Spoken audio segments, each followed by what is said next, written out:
द्रष्टुस्वरूपेव स्थानम् वृत्तिसारोप्यमितरत्र वृत्तयः पञ्चतयः क्लिष्टाः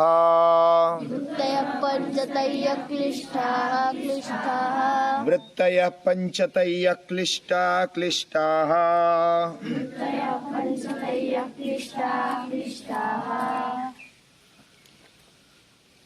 हमारी एक कहानी चल रही है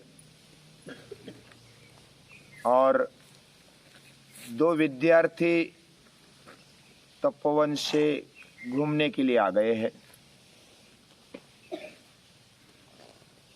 वह आचार्य ने उनको भेजा है। वह पहले तालाब के किनारे आ गए।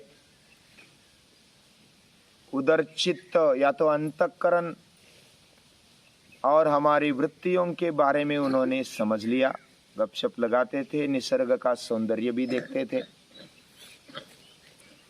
उसके बाद वो समंदर के किनारे चले गए। जंगल में घूमते घूमते समंदर ही नजदीक था। उधर उन्होंने सभी वृत्तियां लगभग एक समान होती है। जो योगी या तो साधक स्वरूप में अवस्थित नहीं हुआ है, बाकी सभी लोगों के लिए लगभग सभी की वृत्तियां समान है। तीन कैटेगरी में हमने उसको देखा, तामस, राजस और कौन सी तीसरी, सात्विक। हाँ, और तीनों वृत्तियों के, तीनों गुणों के कारण वृत्तियां बनती है। और वृत्तियां भी 5 प्रकार की मुख्य रूप से है। तो उन जो दो विद्यार्थी थे वो समंदर के किनारे बैठे बैठे सृष्टि का सौंदर्य निहार रहे थे, समंदर को देख रहे थे। समंदर कितना बड़ा है, कितना पृथ्वी को व्याप्त कर दिया है उसने, और उस पर जो लहरें है वो हमारा जीवन है। समंदर ये अगर चैतन्य शक्ति मान लिया जाए तो उस पर उठी हुई लहरें हमारा जीवन है, यह सृष्टि है। और हम खत्म नहीं हो जाते, यानी लहरें जब खत्म हो जाती है इसका मतलब वो समंदर में विलीन हो गई, उसकी बूंद भी इधर उधर नहीं गई, वह समंदर में विलीन हो गई। वैसा ही हमारा जीवन भगवान में उस चैतन्य शक्ति में विलीन हो जाता है।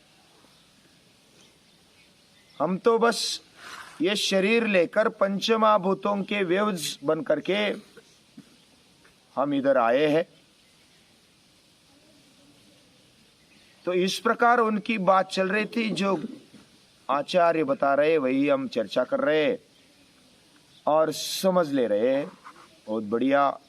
वो अभ्यास इस प्रकार होता है, जो भी समझो कि पाठ हो गया उसको अपने डिस्कस में या तो गप्पे मारते मारते उसको रिवीजन कर देना, एक दूसरे को बताना, यह सच्चा रिवीजन होता है। वह विद्यार्थी वही कर रहे थे। उन्होंने एक बात और समझने की कोशिश की। वो दोनों ने क्या किया, बैठे बैठे कुछ शिंपले थे समंदर के किनारे, कुछ शंख होते, कुछ शिंपले होते हैं, उनको इकट्ठा करने का काम शुरू किया। अभी कोई दूसरा कोई कर्म नहीं होता तो बच्चे अलग अलग कर्म ढूंढते हैं और उसमें मजा भी आता है उनको। तो शिंपले ढूंढ लिए और उसके साथ खेलने लगे। खेलते खेलते फिर याद आया कि आचार्य ने और एक बताया है। क्या बताया? कि हमारी जो वृत्तियां है उनमें प्रकार बताए, उनमें वैविध्य बताया, और वृत्तियां जो अच्छी भी होती है बुरी भी होती है ये भी बताया। तो ये छोटा जो था ना, वो बोला कि मेरे समझ में नहीं, अच्छी भी होती बुरी भी होती है, ऐसा कैसा हो सकता है? वृत्तियां अच्छी भी है बुरी भी है। वृत्तया पंचतया क्लिष्टा क्लिष्टा, वो क्लिष्ट भी है यानी दुखदायक है, और अक्लिष्ट है यानी वो सुख देने वाली भी है, जीवन को अच्छा बनाने वाली भी है। वो कैसे मुझे समझाओ, ये मेरे समझ में नहीं आया। वो बोला कि चलो मेरे साथ, मैं तुझे समझाता हूं। तो वह नजदीक एक झोपड़ी में एक साधु रह रहा था समंदर के किनारे। और झोपड़ी की तरफ जाते हैं, वह झोपड़ी जंगल के किनारे है। समंदर एक तरफ समंदर है, बाकी किनारा है, किनारे के नजदीक जंगल है, और उधर वो झोपड़ी है। झोपड़ी में वो चले गए दोनों। जाते जाते उन्होंने शिंपले साथ में लिए। वो शिप होती है ना, शिप देखी है ना तुमने? देखिए क्या सभी ने? इधर भी है, वो रेती में आती है। वो साथ में लेकर चले गए खेलने के लिए, क्योंकि वो बहुत अच्छा लगता है बच्चों को, सभी को अच्छा लगता है। वो साथ में लेकर गए और झोपड़ी में चले गए। उधर जाने के बाद वो साधु महाराज थे, उनको नमस्कार किया। हम पास वाले आश्रम के बच्चे हैं, इधर आए घूमने के लिए, आपको मिलने के लिए आए, दर्शन के लिए आ गए। तो वो साधु महाराज को बोले कि आचार्य ने, गुरुजी ने हमें समझाया कि वृत्तियां हमारे पास होती है, हर एक के अंदर होती है, लगभग समान होती है, लेकिन वो अच्छी भी है बुरी भी है। ये कैसे हमें समझाओ। तो साधु महाराज रोटियां सेक रहे थे तवे पर। तो रोटियां सेकते सेकते तवा तो गर्म था, तवा गर्म था, तो उस पर से रोटी निकाल दी। और साधु महाराज बोले, देखो। उसने पानी का बूंद लिया, पानी का बूंद लिया और उस तवे पर डाल दिया। तवे पर डाल दिया, उसके बाद क्या हुआ? वो तवा तो गर्म था, क्या हुआ होगा? वो तो बस 1 मिनट भी नहीं लगा, वो पानी जलकर उसकी भाप हो गई, तुरंत नष्ट हो गया। यानी पानी डाला 1-2 बूंद, चर करके आवाज आई और बूंद खत्म हो गई। अभी ये क्या हुआ? फिर साधु महाराज ने बोला कि मेरे साथ चलो। वो बाहर आ गया, उधर एक छोटा सा तालाब था, उधर चला गया साधु महाराज। वो बोला कि इधर आ जाओ, इधर ये सरोवर में कुछ कमल दिखाई देते हैं, देते हैं कि नहीं देते? बोले कि हाँ देते हैं। उसके कुछ पत्ते भी है, और पत्ते कैसे होते? पानी पर ऐसे बराबर लेवल पकड़ के हो जाते। उस पर फिर उन्होंने थोड़ा पानी लिया और उस पत्ते पर डाल दिया। वो ये 1 बूंद उसके पत्ते पर गिरी, कमल के पत्ते पर। तो वो पूछा उन विद्यार्थियों को, अभी ये बूंद कैसा दिखाई देता है? बोला कि बहुत चमकीला दिखाई देता है, सूर्य की किरणें उस पर पड़ती है तो वो मोती जैसा चमकता है। बोले कि ये भी देखा तुमने? अभी चलो मेरे साथ। उनके हाथ में तो शिंपले थे। बोले कि चलो अंदर को झुपड़ी में बैठते। फिर से झुपड़ी में आ गए। फिर बोले कि वो शिंपले दे दो मेरे पास। वो शिंपले ले लिए। शिंपलों में से साधु ने उसमें से एक मोती वाला शिंपला निकाला। उसको मालूम था कौन से में मोती होता है, कौन से में नहीं होता, वो अभ्यास था उसका। उसने एक शिंपला निकाला, उसमें खोल दिया तो अंदर एक कीड़ा था। कीड़ा तो मर चुका था। उसमें से ऐसा ऐसा करके भी अंदर से मोती निकाला। बोला कि ये क्या है? विद्यार्थियों को पूछा। विद्यार्थी बोले कि ये तो मोती है। अरे बाप रे, ये तो चमकता है। उनको बहुत बढ़िया लगा। क्या क्या दिखाया साधु महाराज ने? पहले तो पानी की बूंद तवे पर डाली थी वो दिखाया।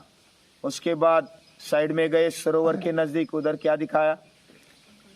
वो पत्तों पर, कमल के पन्नों पर पानी छिड़क दिया, वो मोती जैसा चमकने लगा। और तीसरी बार डायरेक्ट शिंपला खोलकर देखा तो उसमें से डायरेक्ट मोती निकला। बोला कि मेरे साथ एक श्लोक बोलो।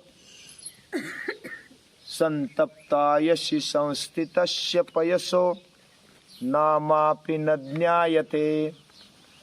अभी तपे हुए तवे पर पानी की बूंद गिरी तो वो तुरंत नष्ट हो गई। संतप्तायसि संस्थितस्य पयसः, उस पर पानी डालने पर नामापि न ज्ञायते, उसका नाम भी बाकी नहीं रहता। फिर दूसरी बात हमने देखी, मुक्ताकारतया तदेव नलिनीम पत्र स्थितम राजते।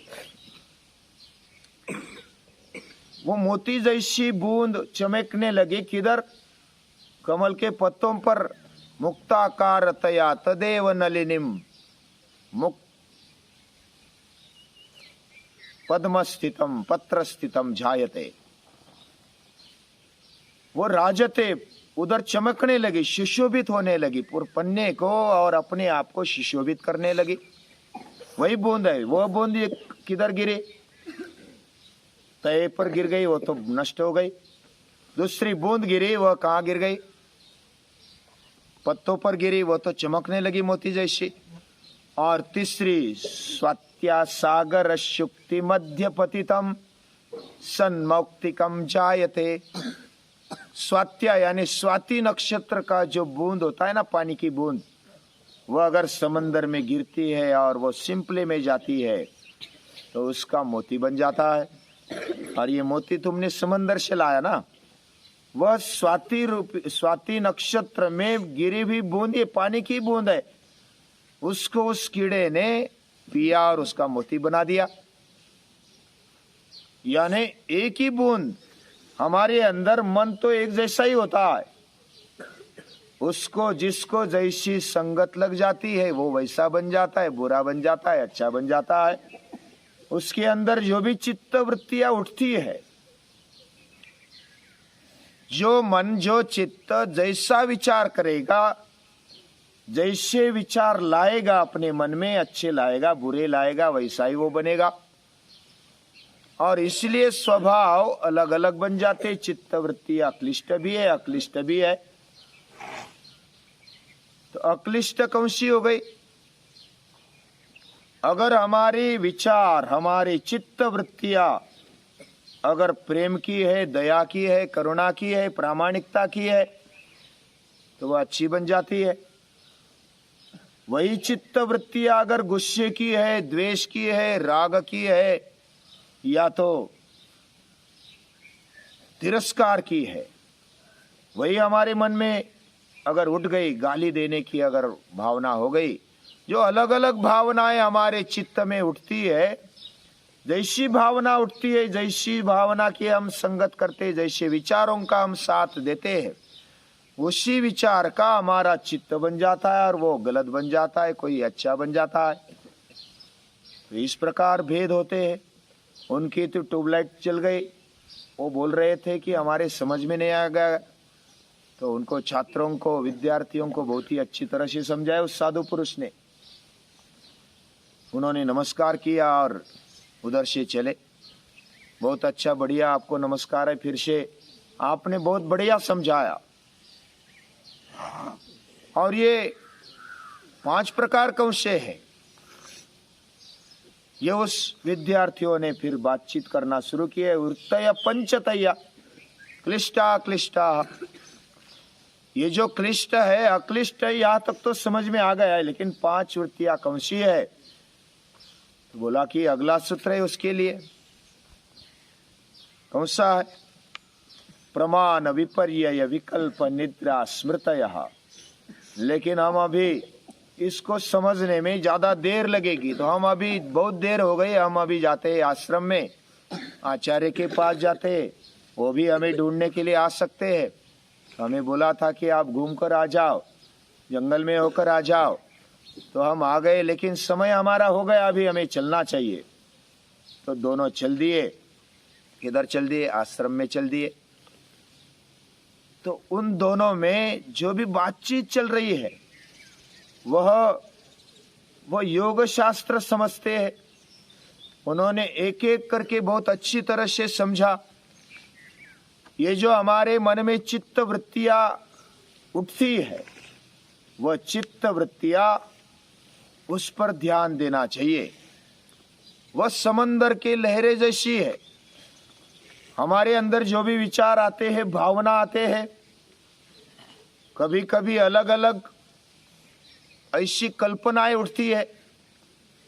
कौन सी कल्पना को हम ज्यादा पकड़ के रखते हैं, कौन से विचार को हम पकड़ के रखते हैं, कौन से भावना को पकड़ के रखते हैं, उस पर से हमारा मन, हमारा चित्त वैसा बनते जाता है। और वो कैसे कैसे ढूंढता है, उसके पास बुद्धि भी होती है। हमारा अंतःकरण चतुष्टय है, मन, बुद्धि, चित्त और अहंकार। ये हम बाद में समझेंगे। आज के लिए इतना ही। महर्षि पतंजलि को याद करते हुए उसको नमन करते हैं।